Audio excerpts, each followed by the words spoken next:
Hey everyone, Christian here, and I am actually at Motel 6 here in Venice, which is not known to be the nicest accommodations in town, but they actually did their plantings very well. About 10 years ago, right after the freeze, I'm going to give this gentleman some privacy. After the freeze, they did a number of plantings where they uh, went ahead and just threw a bunch of landscaping down, and it actually looks pretty amazing. It's tropical themed. Almost everything here is crown shafted. We have, let me tilt this here a little bit. There's a bunch of adenidias starting here, and they go around the other side of this property. But right here at the corner, there really wasn't a whole lot of symmetry, but I give them an A for effort because the foxtails don't look half bad. They aren't doing that well, but they are green and they seem to be taken care of with mulch. And these royals are actually looking pretty nice too. But the real stars of this planting, beyond that, which is in our Canto Phoenix, appears to be Cunninghamiana. It did look really nice. You can see the trunk was once, the crown shaft boots were widely spaced, and then it just tapered down to nothing. And I'm not sure why that happened. It looks like it dealt with some rot actually. This might have flooded. There's a big ditch right here on the other side of this hedge. But if you go up here, let me tilt this, that's a little easier to do that. This is a beautiful Vicia. It looks like it's a Vicia Winin Ericina sort of hybrid, and this was planted at least 10 years ago, and I believe went through at least one of the bad cold snaps that we had last decade. And this is now 25 feet tall. It's as tall as the light poles there, and it's surprisingly not really getting fried by them, so that's always a positive. And it does flower. I don't ever see viable seed on them, not because they're not able to, I just don't think it's properly fertilized or watered. So they take quite a beating from just being out there in the open. They might get a little bit of water, but maybe I just don't come by here enough. But also over here, the sun is right in our face, but there's that is even nicer looking Vicia, more of a Winin type with the pendant leaflets. Now, I'm going to refer, because there's so many hybrids in Florida, I'm going to refer to any pendant leafed Vicia as Winin Joannis, and every non-pendant leaf Vicia as more like Ericina Montgomeryana, just because that's likely what their original species was if they were hybridized.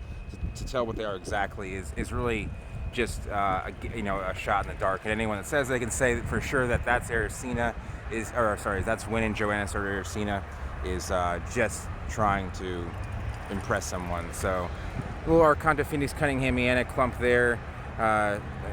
Looks like the larger trunk actually tried to flower. It did not produce good seed, and I haven't seen these produce viable seed.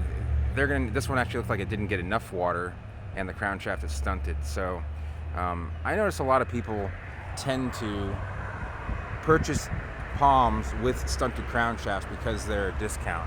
Now that's never a good idea, because you can never get that palm to look quite like A grade. They're always going to look a little bit off. Even if you pump them back up and the crown shaft gets to a normal size, it's gonna kind of have a weird trunk. Now, and give a little explanation.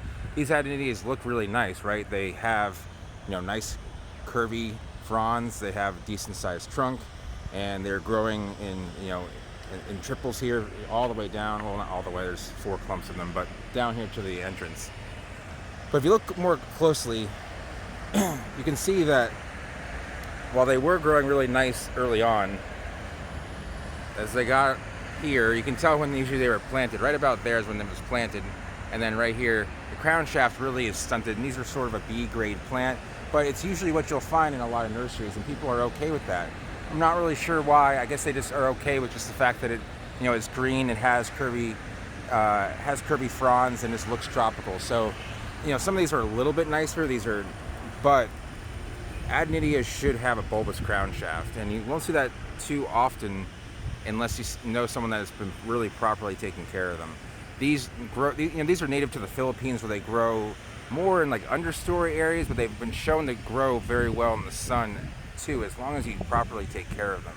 So there's a little bit of bulbous crown shaft activity going on there, but these don't really, you won't see a lot of energy being produced into flowers or seed, just because they really aren't doing that well. You can see here and they're planted again, wide spacing. Here we have like spacing of about, so these are irrigated by the way, like about an inch and a half, and then about halfway up it goes down to, I mean, a quarter of an inch, and that's significant. I mean, this flower is never going to develop properly.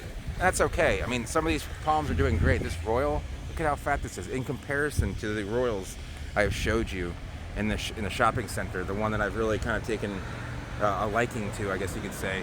I mean, look at how fat that royal is. It looks fine. I mean, it has a little bit of deficiency up top, but not much. I mean, you wouldn't expect that from, like, say, a place like Motel 6. And they actually repair their irrigation too, which is nice. And here, another royal. I mean, just as nice almost. But you can see it's actually got ventricose trunk, which means that it's fat in the middle. It actually holds a lot of energy there. And during drought times, it's kind of where it holds water. I guess you'd say water is kind of the idea of energy in plants. So foxtails are doing not that great. When you plant fast-growing palms like this in triples, they're rarely going to look the way you want them to.